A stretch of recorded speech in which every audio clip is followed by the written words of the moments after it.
I made decisions 2007 that are paying off today.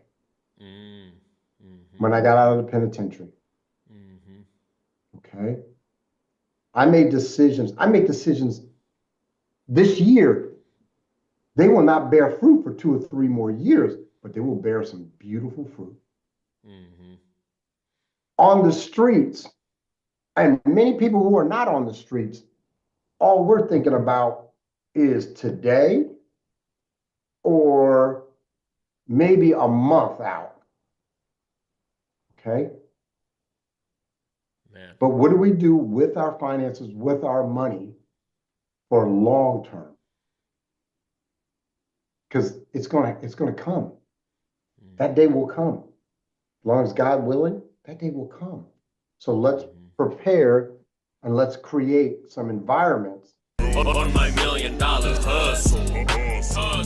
It's the $1 Million Hustle Podcast, where we keep it real, I stated entrepreneurship wisdom. Learn to think like a millionaire and hustle like you're broke. Here's your host, Billy the Kidd, aka Billionaire. Feel like a millionaire and hustle like you broke.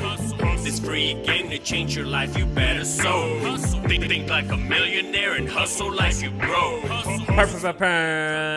Welcome to the $1 Million Hustle Podcast, baby. It is your boy Billy the Kidd, aka BDK. Man. I just got off doing an interview with Ken Miller, my homie, my brother, man, and his story, guys, is so amazing. And I said it a couple times in the podcast, and I'm gonna say it again. Like, anything that you're going through, guys, like, if you listen to this podcast, you're gonna realize that it might not be as bad as it could be, because my man has gone through everything, like, legit. And he is killing the game. Like, he's doing his thing. So, very inspirational. I cannot wait for you guys to listen to this episode. Before we get started, though, I am excited, man. I just got my new sign, the $1 Million Hustle, baby. Check it out. Those of you who are watching $1 Million Hustle, the LED, man, blessed. So it's funny. I also just finished up doing my movie theater, man, in my house, and we've watched a couple movies, and such a blessing, man. And most importantly, just spending the quality time with your family. That's what it's all about, baby. So, and I think really there's a lot of stuff going on, lots of lending going on right now. So if you need a loan for your next flip, for your next rental, for your next deal in real estate, please hit me up. The construction company, New Era Construction, LLC.net. We're looking at doing a couple things for this coming year, man. Just to take it to the next level. As always, you always have to strive to see how can you improve everything that you do. And I want you guys to really think about that in everything that you guys do personally and in business, guys. And that's what I'm doing. That's what we've been doing. So let's get it. And if you haven't yet, Power Being Uncomfortable, hit it up on Audible, anywhere you can listen. Also order it on Amazon, Walmart.com, anywhere books are available, man, and grab yourself a copy. Or you can just go to BillyTheKid.com, and I'm going to mail you an autographed copy. But I think that's all I got. Shout out to all the Uncomfortables. Killing the game, the Get Uncomfortable Mastermind. I know I've mentioned it before, but I'm going to say it again. They're just hitting all these milestones in there, guys, like, they're hitting millionaire status in their companies, all these amazing things. So shout out to the Uncomfortables, man, killing the game. But enough of that, man. Let's go ahead and jump in to this week's episode with Ken Miller. Let's get it, baby. Vámonos. Welcome to the $1 Million Hustle Podcast, baby. It is your boy Billy the Kidd, a.k.a. BDK, a.k.a. Billionaire in this mother. You know what I'm saying? I'm super excited, man. Like, the guy I have hopping on today, guys, I've met him, we've talked, and the conversations we've had are freaking amazing. And honestly, like, after you listen to this episode, like, there should be no excuse of why you cannot get where you want to get in life, because this man has gone through, like, legit, I could say everything. Like, you could tell me some struggle, and I'd be like, yep, he's gone through it. Like, I cannot wait, but the resilience behind it for him to actually overcome the stuff that he has. I can't wait, man. I present to you guys Ken. How you doing, brother? Man, I am blessed. It's so cool. I've been waiting for this, and I'm looking forward to it. And I'm just going to be an open book. So let's get started. Let's rock and roll. Let's go, bro. The first thing I would like to do, I always like to do at the very beginning is if you could tell us your story from where you're from and, you know, all the craziness you've gone through, and then we'll kind of pick your story as we go, man, because it's a crazy story. So, Awesome, awesome. I'll do one of the Cliff Note versions, but we'll go somewhat in depth in some areas. I was born October 15, 1962. My name is Ken Miller. I live presently in Bellingham, Washington, but I grew up in Anchorage, Alaska. Born October 15, 1962. My mother was a white teenage prostitute. My dad was the pimp and drug dealer in New York, was a pimp and drug dealer, black. And I was put up for adoption, did foster homes for 6 years. When I was 6 years old, couldn't read, couldn't write, couldn't tell time, couldn't tie my shoes, and got adopted by Irene and Sam Miller. My father was a violent alcoholic, one that adopted me, but I had a loving mother. And at one point, we ran away from him when I was age 12 and moved to Alaska from New York. Grew up in Alaska, went to high school, junior high. I was very well and did very well academically. I was what they call a National Merit Scholar. I was accepted to Harvard. I ended up going to Dartmouth, which is an Ivy League school in Hanover, New Hampshire. Got my degree. Well, I always tell people I got a degree in fraternity with a minor in history and English. So I came out with alcoholism and also some substance misuse, what is called drug addiction. I just want to keep it real on this conversation. Sometimes I speak from the stage like I use these fancy words. Well, I'm not going to do it on this podcast. I'm just going to talk like I talk usually, on the streets or with my friends. So I got out, went into the corporate world for about 2-3 years, and then I was introduced to a substance called crack cocaine. And within really 2 months, 3 months, I was homeless on the streets. And I was to remain homeless on the streets for about 20 years. I did 14 inpatient treatment centers, arrested numerous times. I've been to the penitentiary on 3 different occasions, spent years behind bars for some of the things that I do. Some of the ones they caught me for, thank goodness they didn't catch me for a few of them. And finally, in 2004, I was arrested for sales of a controlled substance, a $10 rock of crack cocaine. I was sentenced to 6 years, but threatened with the habitual life sentence. Well, the habitual criminal statute is actually what it's called. And I was looking at 25 to life on my next felony. And that was 2004, September 22nd. I have been clean and sober ever since. I have God in my life. And I also did 3 years, got out, no skills, but have been blessed ever since. And, we talk about this being, a millionaire podcast. And I'm very, very close. I'll be a millionaire on paper next month. I was looking at my numbers before I came on this. Because, and then I will talk a little bit about that. You can talk a millionaire mindset, but are you truly a millionaire on paper? And what I mean, what is your net asset position? So I'm a businessman. I own 3 businesses. I speak across the country. I had an awesome opportunity to meet Billy DHA Kidd at a conference that I went to.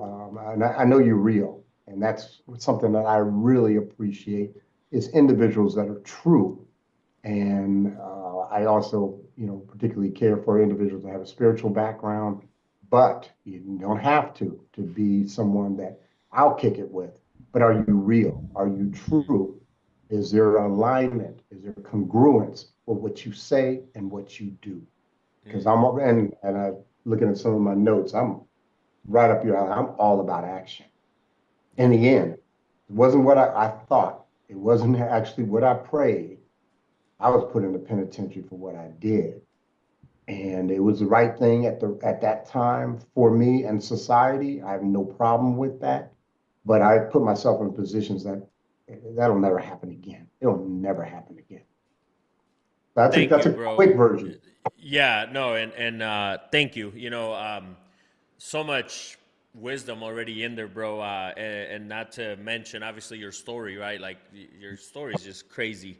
Uh, but you mentioned we met, and same here, brother. Like same love right back at you, man. Like you're real as it comes. Like the as soon as we made a quick conversation, I think we just kicked it for the rest of the the time we were out there. So again, you're just a real dude, man, and you said a couple things in there, and I'm gonna ask you about them a little more.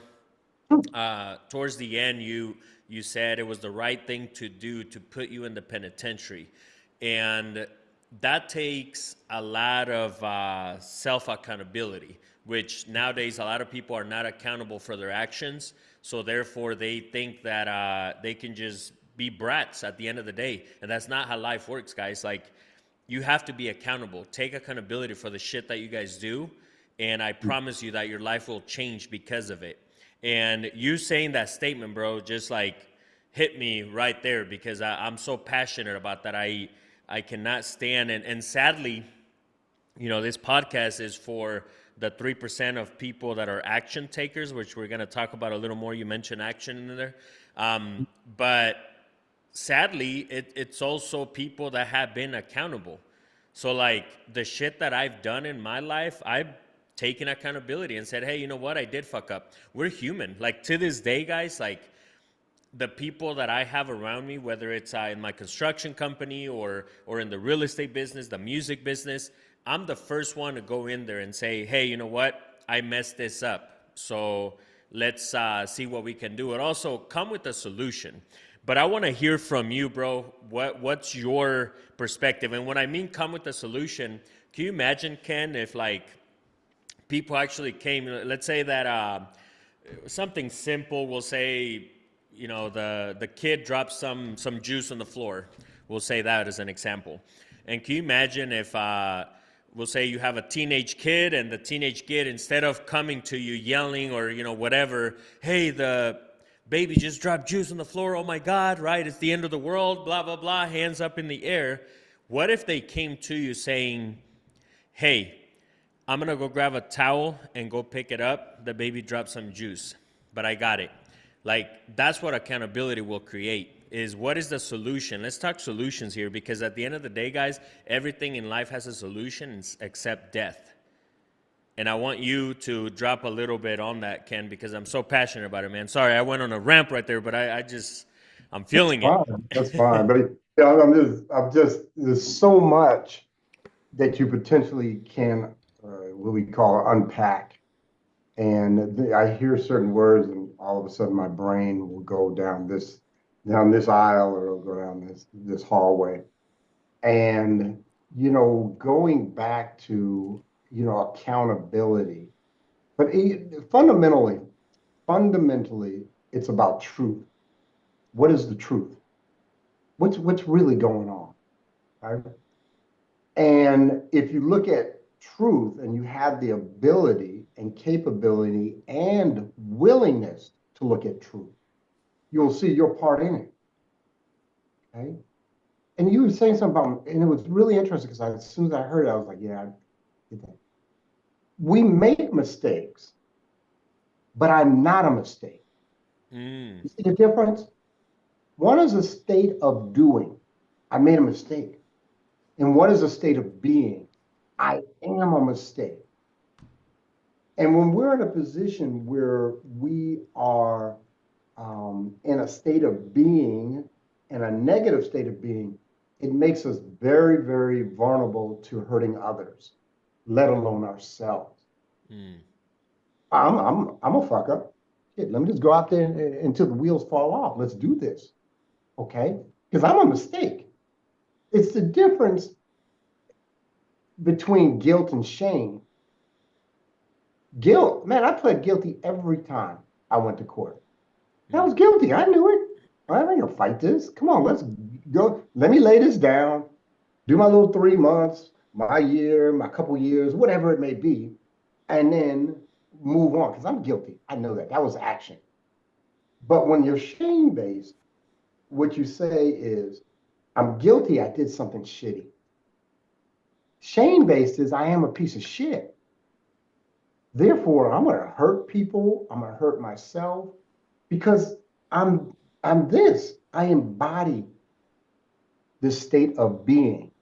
Okay. So then when you become accountable, what you're saying to yourself is, I'm going to seek truth. And knowing what truth, now I can solve for the problem. One of the biggest difficulties, again, I've worked with a lot of men. I've worked obviously on myself, is that we ask the wrong questions. We ask the wrong questions, or we're seeking solutions to questions that don't even need to be answered. Don't even need to be answered. So your child, your grandchild, who's 2 years old, spills grape Kool-Aid on the rug. The kid's 2 years old. The kid does not know whether that's right or wrong, and it's really not wrong. Children spill things, okay? The question comes back to, because we're going to solve for the problem. Solving for the problem is you wipe it up, you clean it up, you get a new rug. That's solved for the problem. But really the question is, why does that cause me pain and discomfort? Why? It's a 2-year-old child.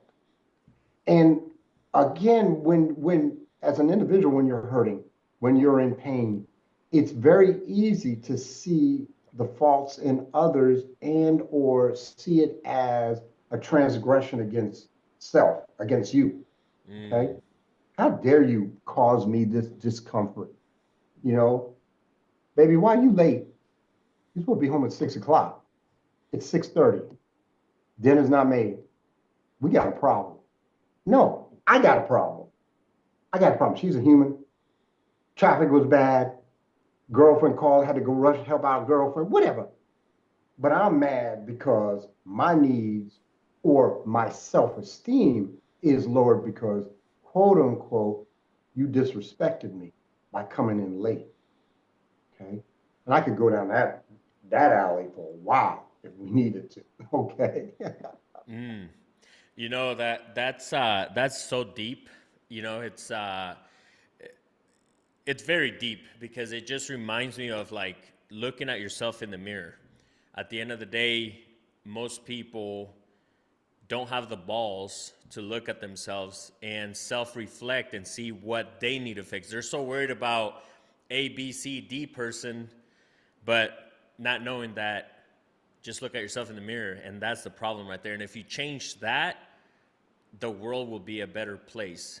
You know, a lot of people get caught up in like, hey, let's change the world.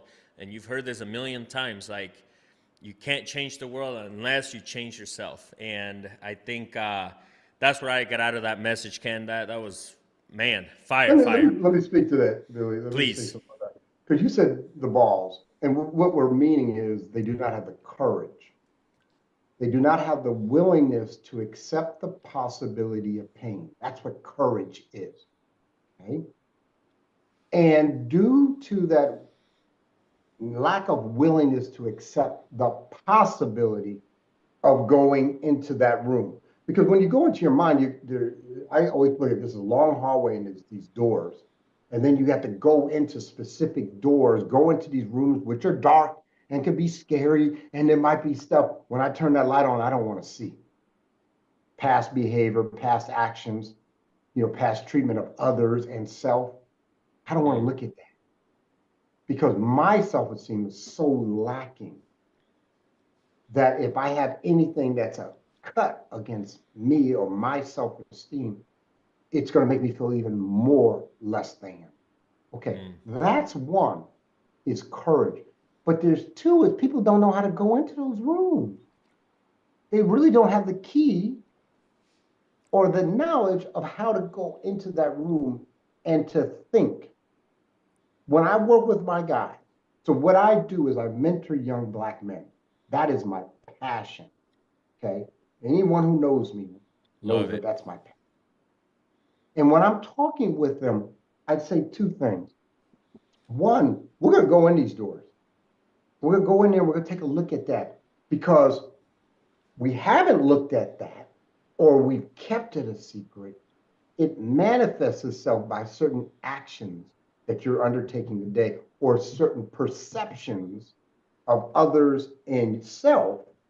But this is stuff that's coming back from high school, college. And I'm not a therapist, bro, but I'm going to keep it real. And I've done this work. Okay. And then the other thing is, check this out, John. I'm going to go in that room with you. So let's talk about this. Let's talk about what happened. Let's talk about how you acquired these specific defense mechanisms so you never have to feel that pain again or discomfort again. Okay. And it's safe with me. 100. It's safe with me. I don't want anything from you other than your well-being. And in time, I build that really. I've been mentoring the same guys, some for 10, 12, 15 years. And we will continue until, one of us wants to, not one of us, they break it up, if they wanted to. Lots of stuff to uncover there, bro. And I want to ask you, because you mentioned in there you've done the work. And I think the stuff you've gone through, bro, it took a lot of work, right? Like for you to get over it. I want to hear, what was it that kept you going, that kept you sane, we'll call it, as you went through these stuff? I mean, you started off right away, like your mom was a prostitute at the beginning, your dad was the pimp, you went to foster care. Like, what kept you going to the point where you're literally about to hit $1 million with your financials? Like, it's very important, guys. Like, the money will come when you become that, and otherwise, and yes, is there instances where you do get the money before you become what you should? Yes, there is. Sure. But if you look at those people, most of them lose it as well. As fast as they got it, they lose it faster.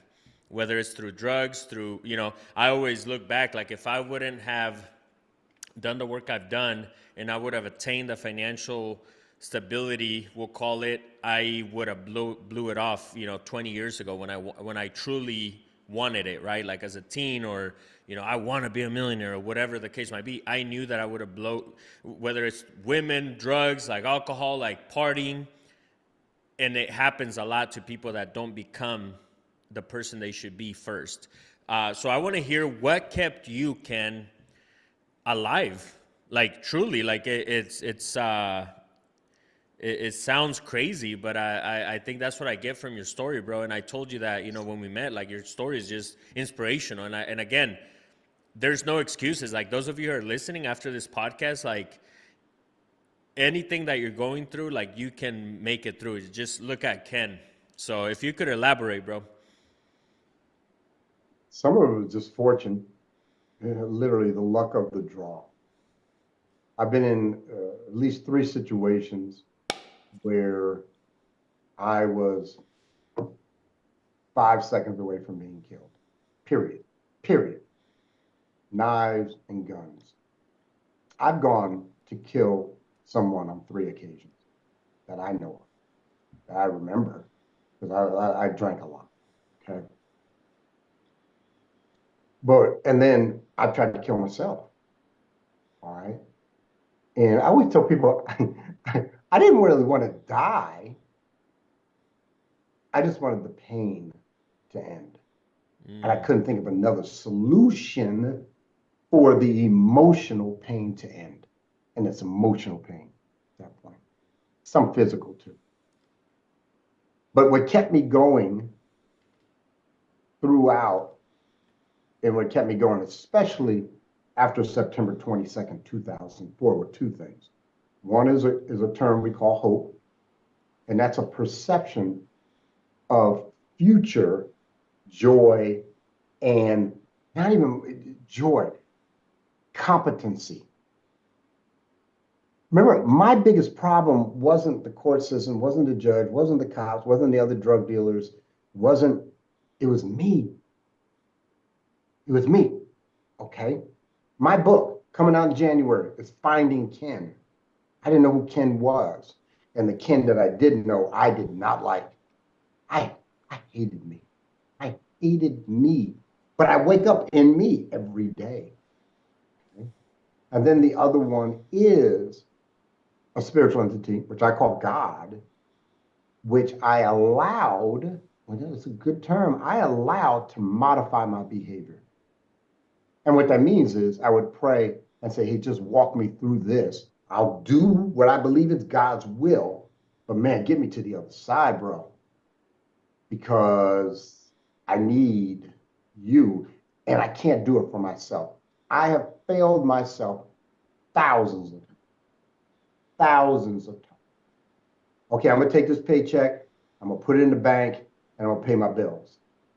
I'm not gonna go down and get some drink and get some crack. No, not this time. 1,000 times. I'm not going to do this crime. I'm not going to do this behavior on the streets this time. Okay. And so it's hard, especially in the beginning, for you to be accountable to self because you don't have a history of being accountable to self. I can do that now. 99% of the time, I can do that. I'm accountable to me. But I'm also a big believer in being accountable to other, what I do is work with men, other men. Okay.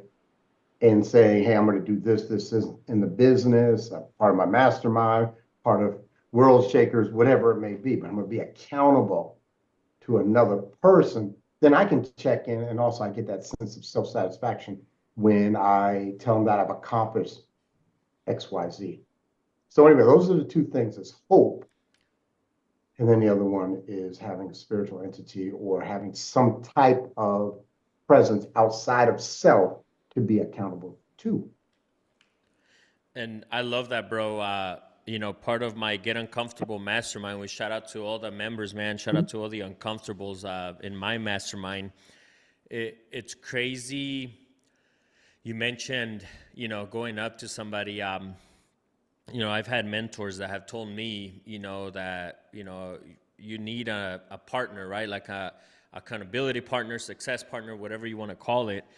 And that is what like my group is at the end of the day. Like we have a whole accountability sheet, bro, where, we have to fill it out at the beginning of the month. And then at the end of the month, week by week, what did we do to get those things done that we said we were going to get done? And I call them out, Ken, I call the guys out, I call the ladies out. Like if they don't fill the sheet for the week, and guess what? Like I have to lead by example. So you mentioned that too earlier, So very important, guys. Like if you don't have something like that, you need to do it ASAP. And I promise you that alone will just elevate whatever it is that you're trying to accomplish in life. So I love that you touched on that. Very important. Also, Ken, earlier you mentioned, basically, I'll call it judging others. When you were mentioning, that at the end it's our problem, right? Like, I want to hear, as a mentor, put your mentor hat on, or how, because I also believe that you have to learn from others, whether it's good or bad, right? And it is the thin line, right? Like walking that thin line of like judging, right? But I think you have to learn from others, like whether it's family, friends, whatever, so that way you won't commit the same mistakes that they have, or so you will do the stuff that they have done, if it's a good thing, right? Like a positive thing.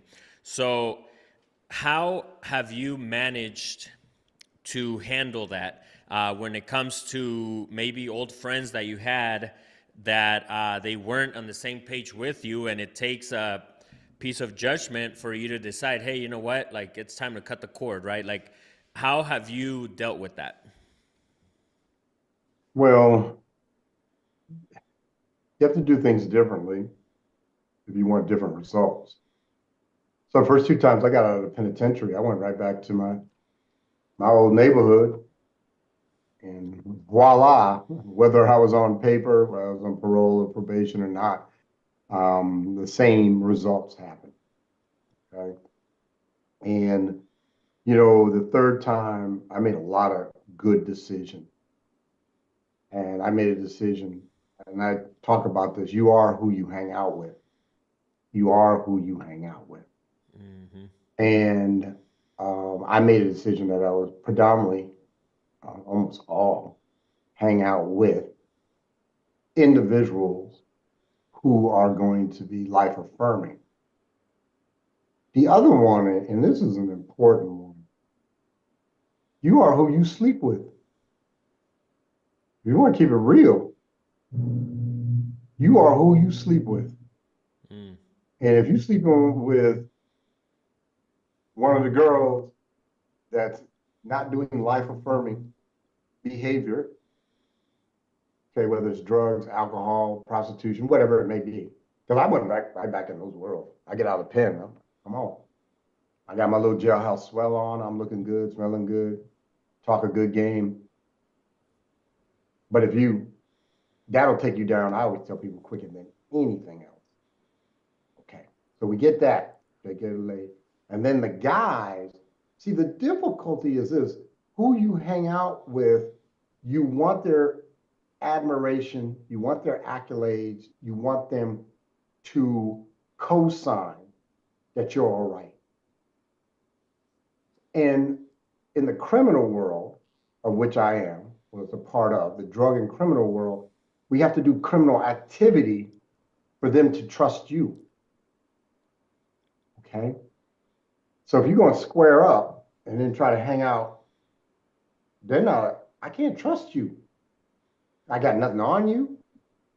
And plus, you moved over so much to the other side. I don't know if you're going to drop on me. And it was something I was thinking, I was on another podcast and I talked a little bit about this, and it is so important. So it's who you associate with. Okay?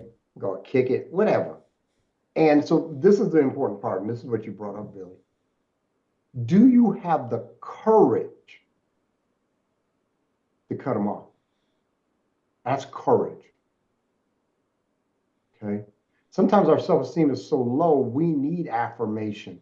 And that's the only place we can find affirmation. Okay? And then there's a part of us sometimes that feel like we owe those people. We owe them. Because they were there, when we got in that situation at the club. They were there when, a partner was looking for us with the gun. They was there and they squashed it or whatever. And now we, quote unquote, owe them. And to tell you the truth, it's not that you don't owe them, but you really don't owe them. That was a part of the game. That was a part of the streets. This is what we got into. But for your well-being and the well-being of your family and your loved ones, you have to extricate yourself from those relationships. It's the old barbershop. And it's a hard one. That's one of the hardest ones that I've seen.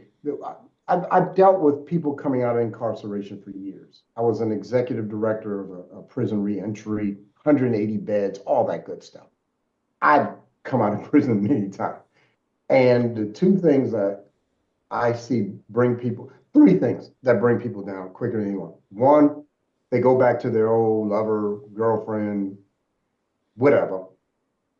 And that relationship. Number two, they go back to their old partners that they were kicking it with on the streets. And then number three, they have a minor setback that makes them question this direction to square up. Because in the end, that's what we do. We square up. Okay? We square up. I'm square. I'm so square. I drive an Audi, drove a Volvo before that. But I mean, my corners are pointy. I'm so square. And I'm cool with that. Okay. Yo, we'll be right back to this great episode of the $1 Million Hustle podcast. Before we continue, I want you to go grab a copy of my book, The Power of Being Uncomfortable. It is out on Amazon. It is out on Barnes & Noble, Walmart.com, Target.com, and everywhere else books are available. The great news, guys, is you could go to BillyTheKid.com and grab an autographed copy. That is right. I'm going to mail you an autographed copy right now. Audiobook is also available on Audible, and everywhere else audiobooks are available. So go listen to it. Go grab yourself an autographed copy. And I'll see you on the other side, baby. And now back to this great episode of the $1 Million Hustle Podcast. And it also just comes down to just knowing what you want, right, Ken? Like you have to have a plan and where you want to go in life. And a lot of those people are not going to fit that plan, right? Like they're just not going to fit that plan anymore. As you mentioned, like when you were in the streets doing your thing, they fit that criteria at that time. But that was also, I've learned too, there's different chapters in life. And you have to turn the page. You have to get to the next chapter. Unfortunately, I've seen it where I want it more than they want it, and I want it for them more than they want it for themselves. And there's just no way. It takes a lot of energy. And then if you do that, it goes back to what we were saying earlier, where if, let's say that you do drag them on, they don't push it as hard as they should for themselves. Well, guess what? It's going to end up crumbling back down because they don't want it. And I think it's important to not be blind to the fact that you have to pick and choose who to have around you. Like, I want you and my team, Ken, right? Like people like you, people that are go-getters, that are trying to do something better in life than all our past, right? Like I have a past, you have a past.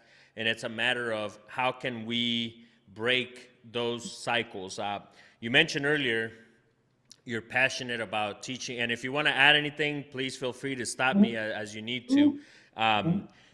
You also mentioned you have a passion about helping Black men with mentorship services, right? And I know why, but I want to hear your why.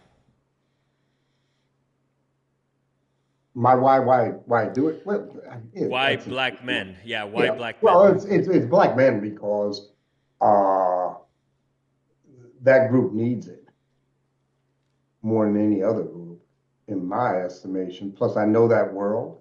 I is one, and one of the most important things is somehow to break that cycle. And right now, I may only do it for a handful of guys. I've worked with maybe 40 over the years. And that's one of the reasons why I speak, because I want to touch more. I have a good message. I call it BTDT. BTDT. Been there, done that. Been there, done that. And you look at me, you wouldn't think that I was a former armed robber, kidnapper, all this stuff that I did on the streets. Okay. I always tell people the 3 times I went to prison, the ones they caught me for. But it doesn't, even the level of my criminal behavior is just a manifestation of my brokenness. That's all that is, and my addiction. But even without the addiction, I was broken. There was some things from my childhood, growing up, the foster, all that. I was damaged. And the drugs allowed me to deal with the damage, okay, internally in the self-talk that I had. But I said, let me work with these young Black men, because we have obviously a big problem in the Black male community, and that we're not there as fathers. I'm not their father, but I have a few that call me Unc. Hey, Unc. Hey, Unc. And I'm cool with that. I'm super cool with that. But I'm here to, and I think we talked about this, Billy, but when I mentor, my main thing, my number one thing is to engender dreams. I give Black men that I work with an opportunity to dream. I even say it to them in the first conversation. I give you permission, because so many people have taken away that ability or that opportunity for you to dream. Oh, you can't do that. Oh, come on, you must be crazy. Oh, you going white on us. That's this dream, Or you're going to do whatever. And they pull it away, your peers, your siblings, your parents, your teachers. And so I sit down, and that's one of the first conversations we have. And then I'm just hoping to break that. And when I set this up 15 years ago, My whole thing always was to have generations of Black men helping Black men. It's just not just about me. I want to teach them to be mentored. And at this point, we have 4 generations of Black men helping Black men. 4 generations. Go to my Facebook page. It's a Pass It On group. That's, you see the picture, and that's me and some of my mentees and one of my mentors. Okay, Black men helping Black men to navigate and successfully be really the best version of them. You know, we talk about this, the $1 million hustle, the $1 million. That's just a marker to me, bro. It's just a marker to me. But I'm a big one. And I talk to all my guys about finances. And the crazy thing is Black men or men of color, you know, we can talk about our sex lives all day long. But don't talk to me about my finances. Oh, hey, wait, whoa, you on the third rail, bro. Don't ask me about my money. Wow. Okay. I put up my finances. I have a spreadsheet. This is what I've done to get here, guys. These are, if you want a copy of this spreadsheet, nothing you can do, you can't get in my bank account. Okay. I make over $500,000 a year take home. How did I do that? You see the back here? Anybody watching this podcast? That's a 6-bedroom home I built in Ecuador on the beach with indoor swim, not indoor, but a swimming pool. Beautiful home. Paid cash. Built it for cash. Okay? That's me. But that's just a manifestation of my success. But I'm going to talk about that. Because we have these secrets that hold us back. I'm going on, hopefully not even a rant, but what I want to do, when we talked about this when we first got on the call, I want to talk about the stuff that we don't talk about. And one thing we don't talk about is finance. We can talk about the things we did with that girl at the club, from the club, all day long. But we're not going to talk about, because so much of our ego is based on our finances. So much. So true, bro. You know, I always mention how it's so crazy. You hear it over and over, like, oh, don't talk about money on the table, right? Like, we're having dinner and all that. Like, to me, it's like, I want to talk about money with my kids. I want them to understand the science behind money, the facts about money, the way money works. Like, I want them to understand that. And sometimes, you know, it's stuff I've already talked to them about. I'll just ask them, you know, randomly, hey, what does this mean? Or, hey, what would you do if that happened? Like, I've showed them, you know, checks. I've showed them statements, right? Like you said, financial statements and stuff like that. So with that being said, Ken, what is the best piece of advice that you would give somebody about financials? Man, there's so many. Oh, there's so many. You know, it's interesting because if you're streets, and I'm talking about streets like I was on the streets, we made money. That was not the problem. But it's how we spent money, how we looked at money, and what we used the money to do, positive or negative, or usually negative. Okay. Oh, I'm just going to re-up. I'm going to take this little profit. I'm going to buy a bigger package.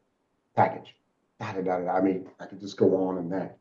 But we get into the civilian world. We get into the real world. Let's put it that way. Because that's not the real world, any way, shape, or form.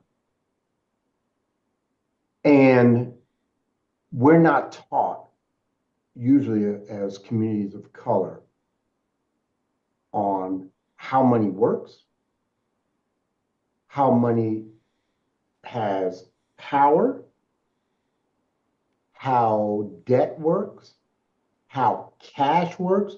One of the key components in this, I'll call it civilian world, this is called the real world, is the understanding cash is king. Cash is king. Cash is king. And you're like, what does that mean? What do you mean by that? What that means is your ability to access cash legitimately will open up worlds. Will open up worlds. Will open up opportunities because you can move quick. Okay. And then also to be able to understand when you have your finance. I'm a big one on being debt free.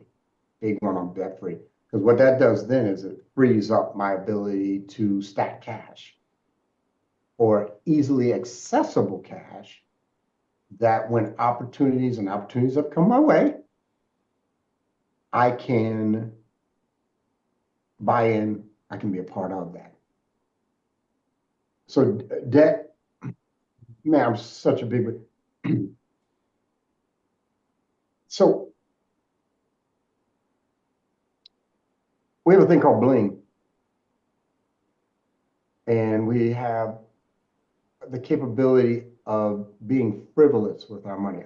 I do a lot of podcasts. I listen to a lot of podcasts, and I'm always fascinated about people coming from communities of color, and they acquire finances, and then they waste it on cars, jewelry, women, strippers, whatever. But it's not in preparation for the future. Okay. That's Billy, we could talk about that one for a while. One of the key components of success is how you interpret time. Let me say that again. One of the key components of success is how you interpret time. And what I'm predominantly concerned with is present, near future, and far future. And one of the hallmarks of maturity is an extension of your timeline for decision making. I made decisions 2007 that are paying off today. When I got out of the penitentiary. Okay. I make decisions this year. They will not bear fruit for 2 or 3 more years, but they will bear some beautiful fruit. On the streets, and many people who are not on the streets, all we're thinking about is today or maybe a month out. Okay. Man. But what do we do with our finances, with our money for long term? Because it's gonna come. That day will come. As long as God willing, that day will come. So let's prepare and let's create some environments. And this is the other thing is, this is a big one, Billy. One of the biggest impediments to individuals having financial success is they're not around people who have financial success, period. Wow, yeah. Yeah. When we went, and I just put it out there because I just talk. When we went to World Shakers, I'm cool. I'm making my little $500,000, $700,000 a year take home. I'm cool. I get in that room. I'm not gonna mention names because I respect those men in there, but I'm in there with multimillionaires, and I'm like, man, my friend. Because again, when and if, and it will come, I get to that point where I'm, let's say, making $1 million, 1.5, 2 million. There's things I do positive with that money. Believe me, there are things I do positive. But I needed to get around men like that to drive me. And it was so important in my community with the men I worked with. Hey, check this out, dog. I'm a 3-time convicted felon. I came out with nothing.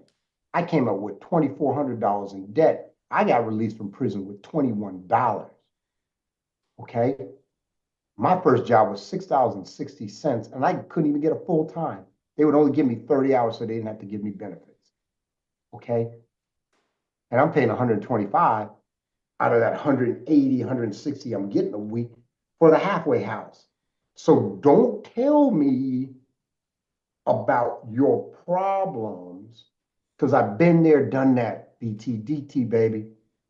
Okay? So if you're willing, man, I'll support you on the way. I will pay for your conferences. I'll give you money to start your business. I've done that on multiple occasions. Okay. That's just me. And nobody's listening. Don't be calling me up. Say, hey, I'll hit you up, bro. Hey, I got this. Love it, bro. uh, There's a lot to unfold in there, man. It is so crazy because I'll say it on here, man. Like I am a multi-millionaire as well, and it didn't happen overnight, and that was one of the principles you mentioned in there. And I felt that, bro, when you said, some decisions that are paying off today are from 2006, 2007. And those are facts right there. Like, when I took the first studio time investment, right? Like for me to go do my music, that investment is paying off today. Like literally, I get some streaming royalties, right? Like from stuff that I recorded back then. So like we have to stop the whole, hey, like day by day, or like you said, I think even a month is pushing it, Ken. I think most people maybe think about tomorrow, but for sure just for the day. Like it's sad, and we need to change that. And honestly, Ken, that's why I have this podcast going. That's why I have the stuff that I do to hopefully help people. You mentioned being around the right people. It is insane how every single person in my mastermind has leveled up. Like one of the guys in the mastermind, 3 years ago when they jumped in, they were doing good with their company, but they just hit their first $1 million year for their company, and now could they have done it by themselves? Of course, but I think it would have been slower.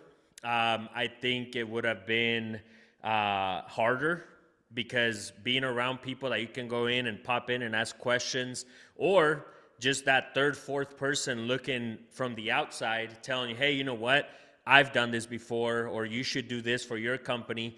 And then you start, and then the other thing is taking action. I think, it's the faster pace. And even me as the mentor, I'm also getting a lot out of this group. Like I'm human, guys. Like we, like human beings, like just because I'm at the level I'm on, or like I will never, I think that would be stupidity if I went in there in a room full of great people and thinking I'm the best here. No, like you have to put your head down, be humble, and learn from the people that you're around, and be grateful that you get that opportunity, because most people don't. Most people will be in that box, the comfortable box, right? Like what I call it. Like when you used to go back to the hood after coming from jail, that was the box. You were locked in there.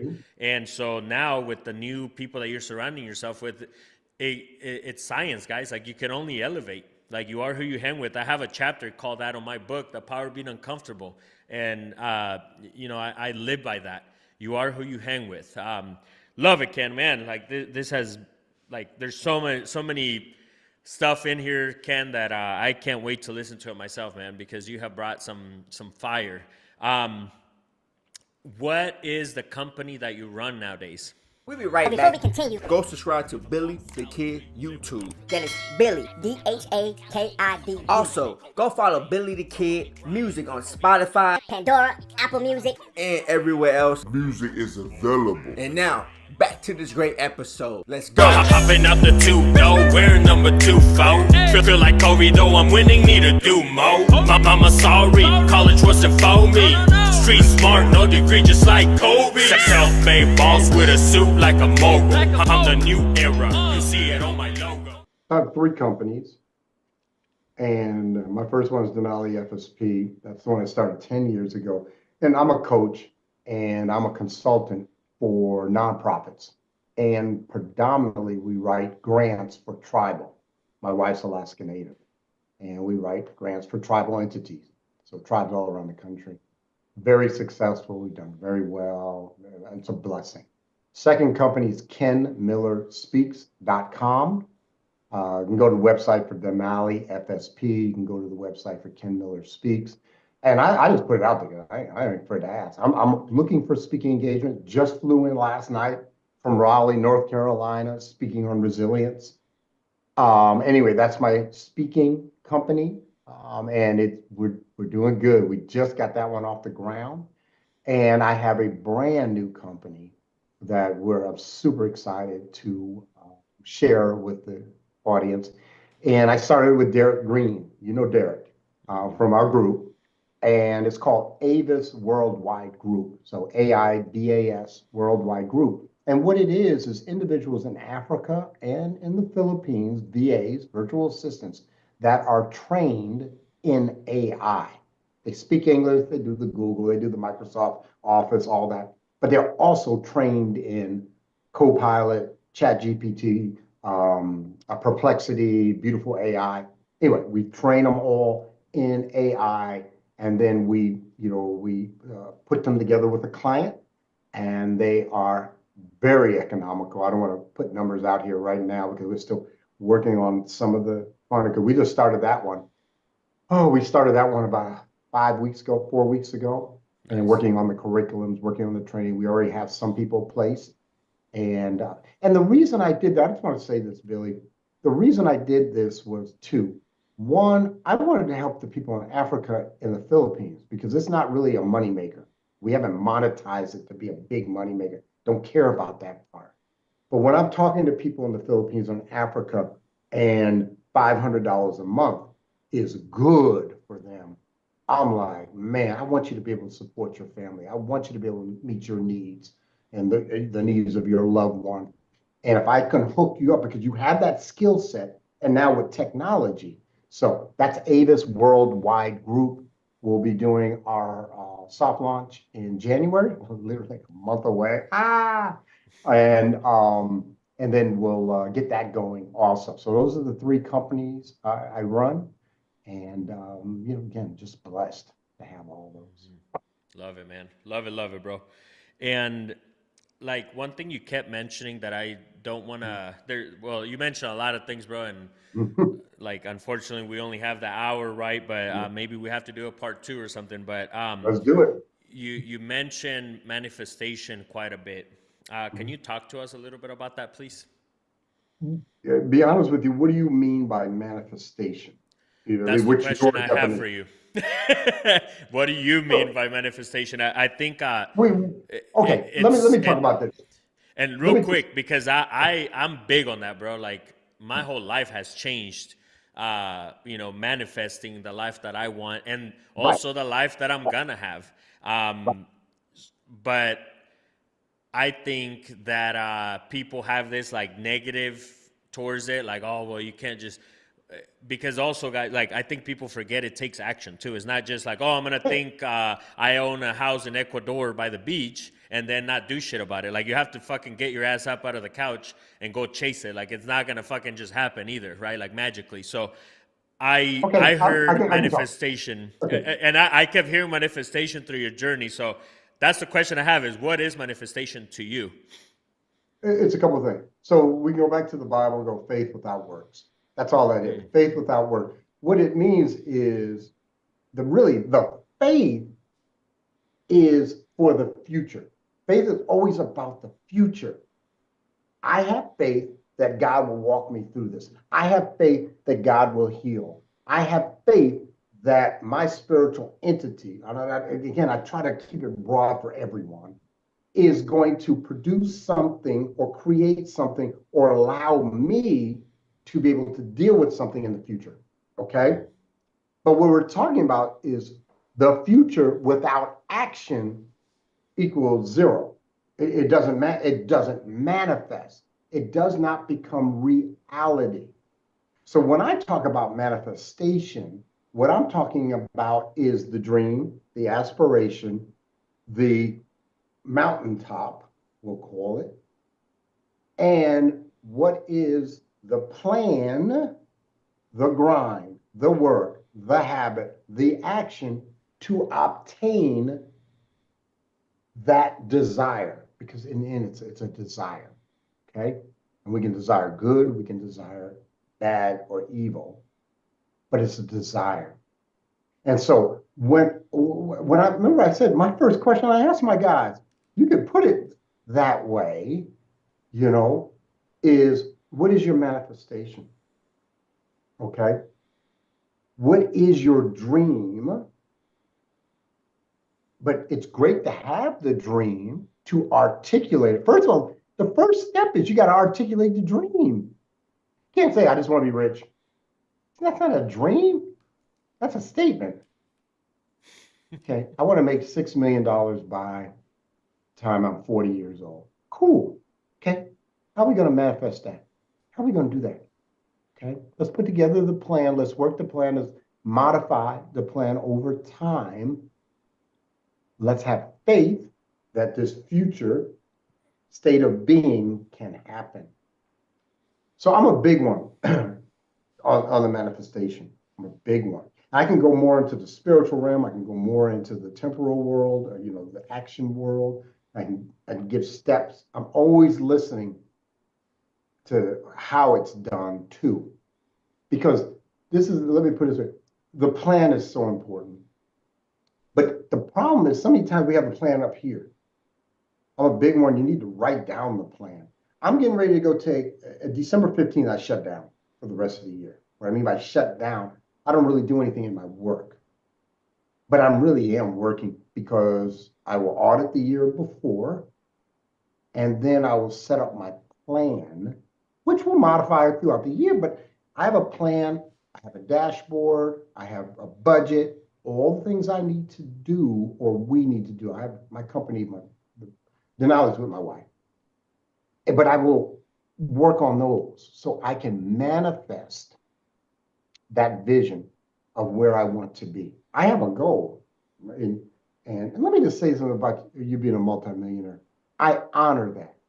I honor that. I don't envy it. I'm not jealous. I honor it. And a lot of times we need to hear that. And I need people that are listening to hear that. I honor. I'm not trying to take yours. I'm not mad at you. Because what a lot of times is we have this thing called envy, which is, again, one of the 7 deadly sins in the Bible.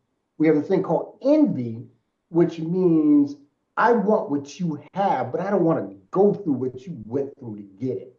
Wow. Okay? Wow. Because believe me, there was some discomfort on the way.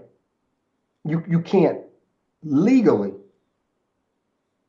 get there unless you maybe a trust baby or something like that. I'm not a trust baby. I don't think you was either, Billy.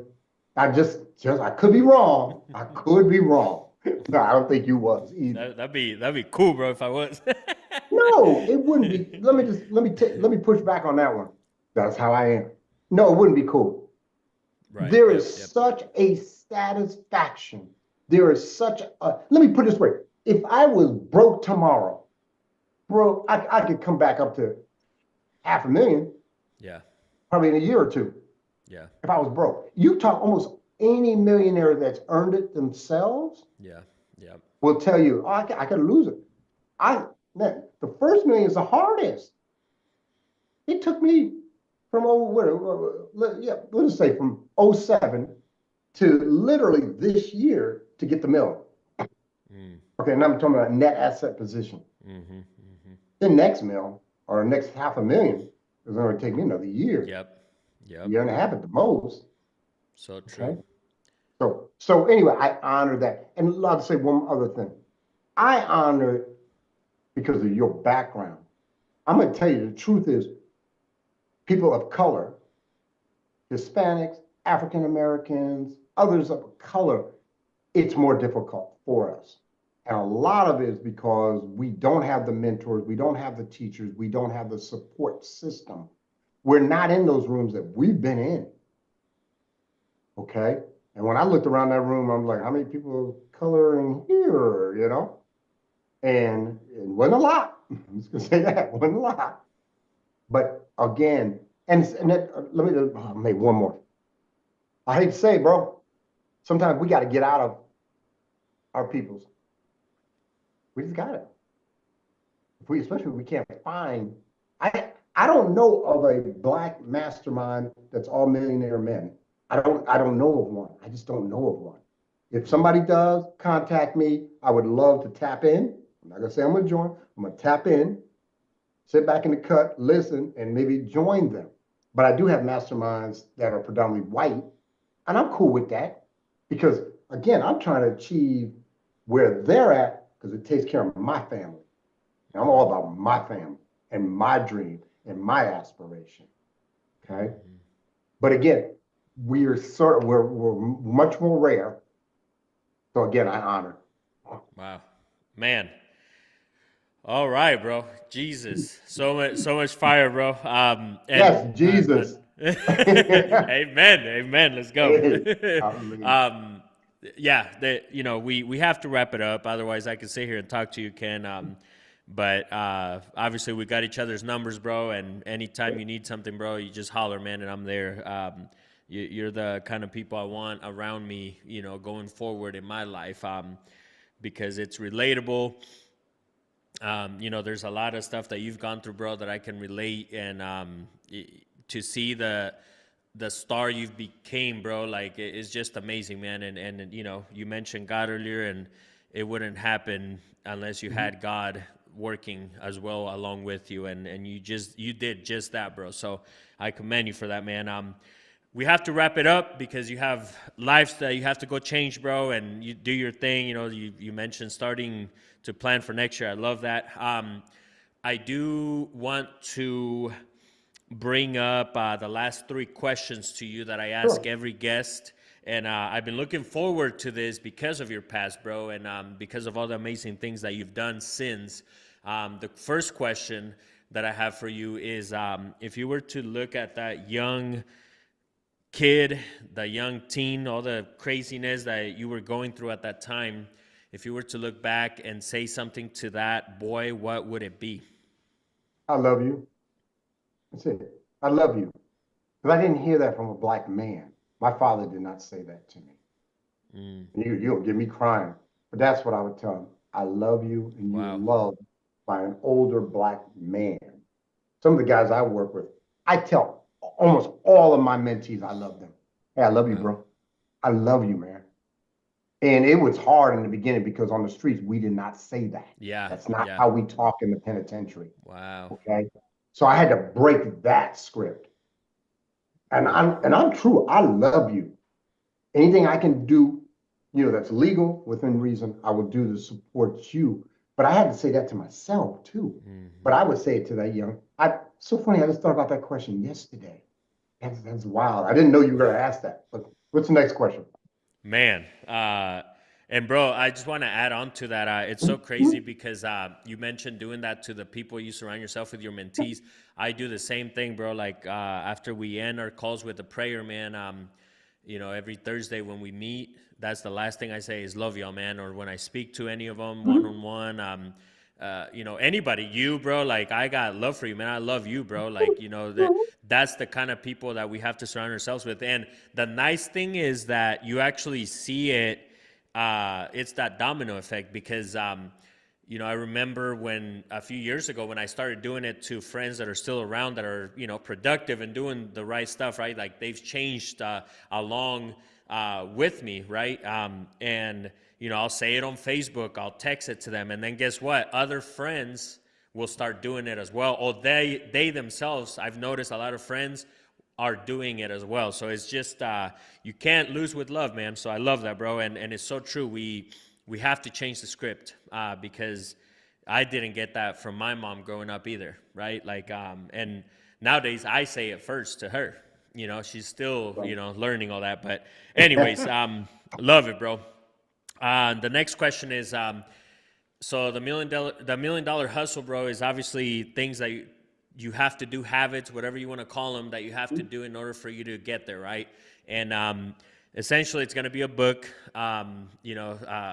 Once I feel like I have it compacted and I get to it, but until then, I want to hear from you. In order for you to get to the $1 million hustle. So if you were to tell somebody right now, somebody listening, maybe they're struggling, they've never done anything, what are the 3 things that you have to do in order for you to get to that $1 million hustle, to be successful? And if you do these 3 things, you are not going to fail. What are those 3 things? Number one, you got to have a goal. That's number one. You got to have a desired state of being. That's the term I use. A desired state of being. This is what I desire. This is my state of being. So, because you can define that financially, physically, emotionally, whatever. Got to have the goal. Number two, you have to have the plan. Okay. What you're doing is you're solving for a problem. I talk about this all the time with my guys. So, what is a problem?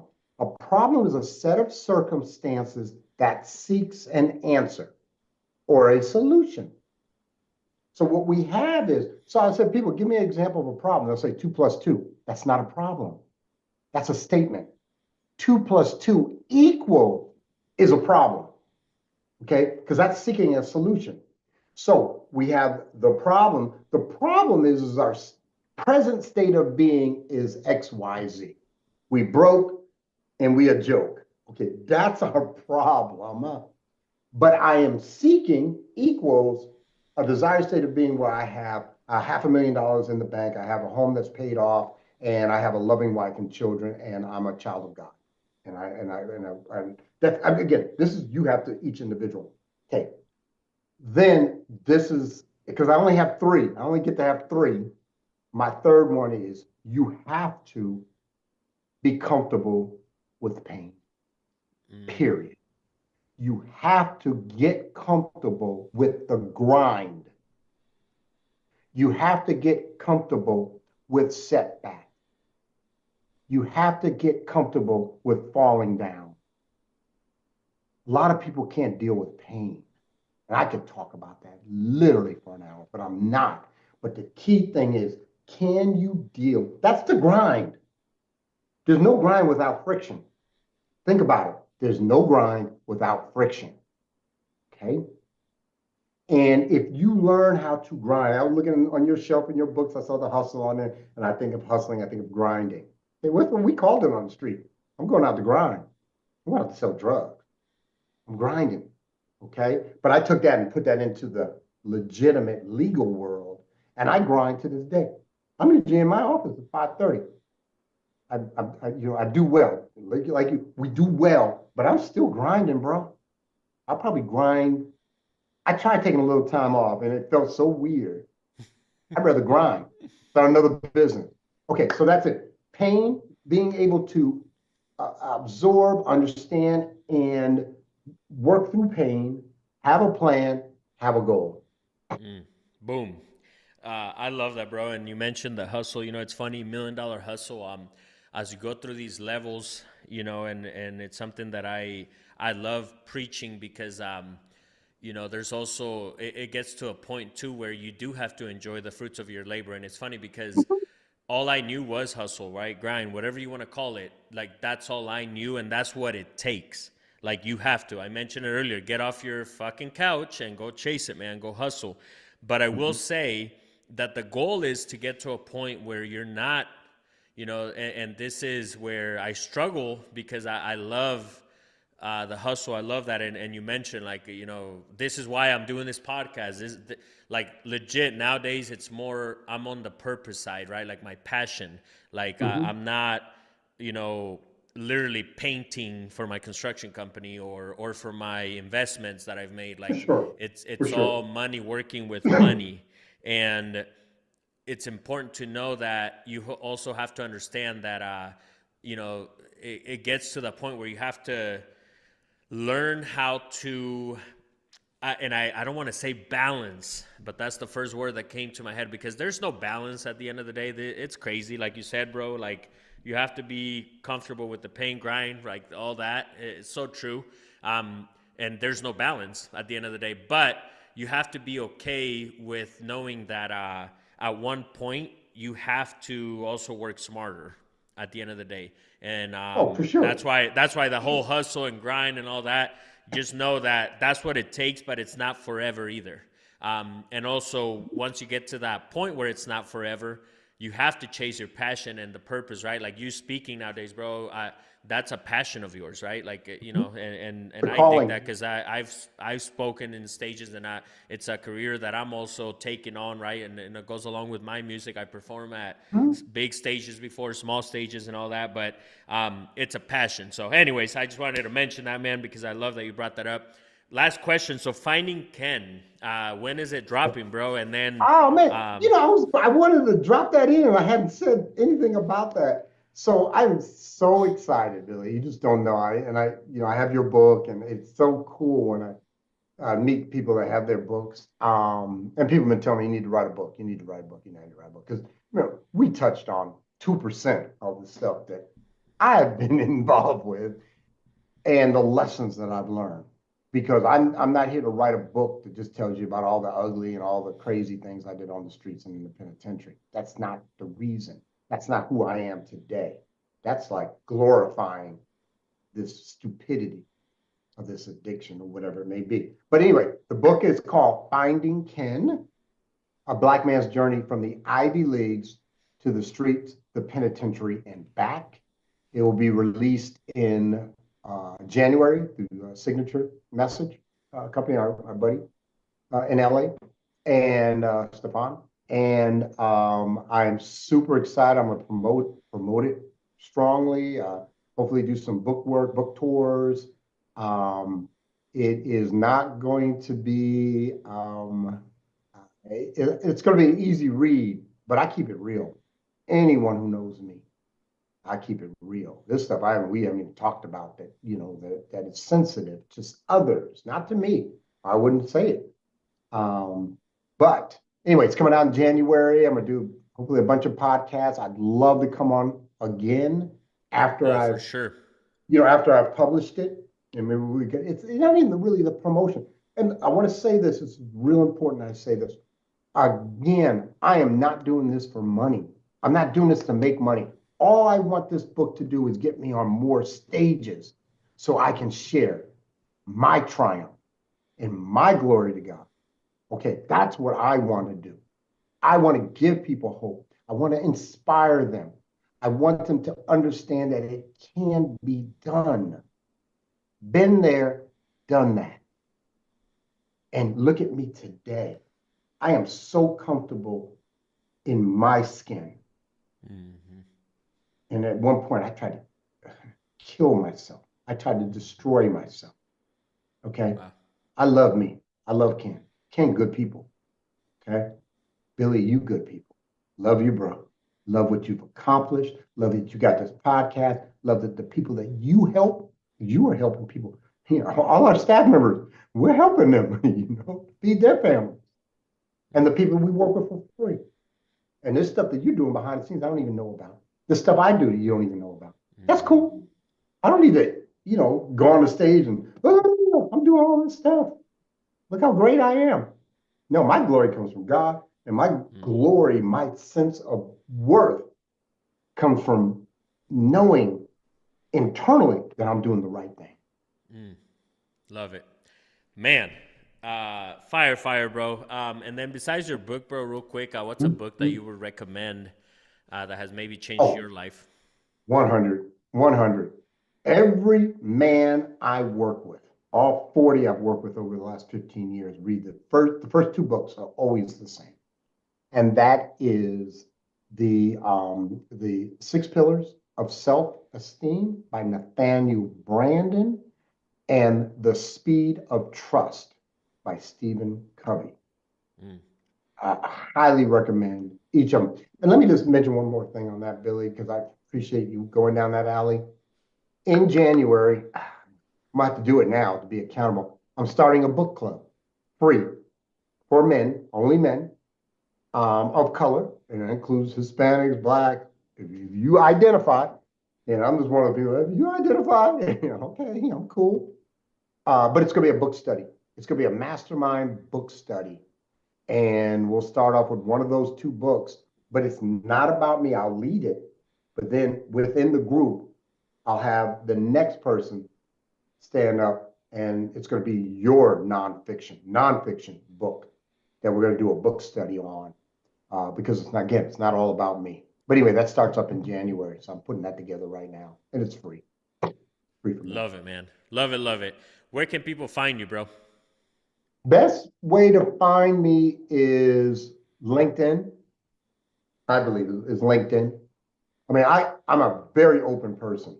If you want to find me, 907-250-8488. Ken at KenMillerSpeaks.com, or LinkedIn, Ken Miller 84 is my handle. Just go Ken Miller 84 or go Ken Miller Speaker, and you'll find me. And I respond. Literally, I respond. If you call me, I pick up. If you email me, I pick up. Now, if you come with some bullshit, we do. I mean, I don't have time for that. But if you want to come and you need to talk about something, or you interested in something that I'm doing, come on with it. Come on. Let's holler. I'm too grateful. My time is not so valuable I can't give 10, 15 minutes to a man in need. If you're a woman, I'm probably not the one to talk to. You can LinkedIn me, but don't be calling me. Don't get me in trouble. Got a good home life, okay? Well, thank you so much, Ken. This has been amazing, man.